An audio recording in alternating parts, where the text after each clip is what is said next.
रामचन्द्राय जनकराजजामनोहराय मामकाभीष्टदाय महितमङ्गलम् मामकाभीष्टदाय महितमङ्गलम्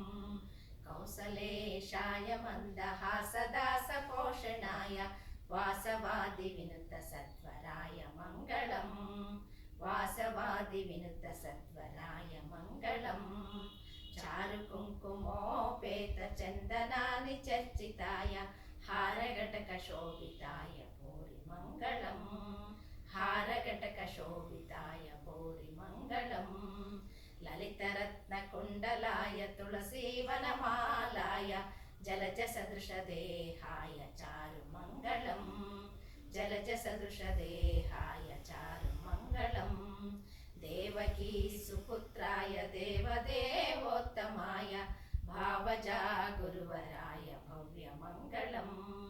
भावजा गुरुवराय भव्यमङ्गलम् पुण्डरीकाक्षाय पूर्णचन्द्रवदनाय अण्डजावाहनाय अतुलमङ्गलम्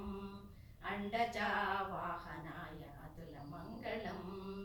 विमलरूपाय विविधवेदान्तवेद्याय सुमुखचित्तकामिताय शुभ्रमङ्गलम्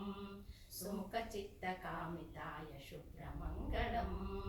रामदासाय मृदुलहृदयकमलवासाय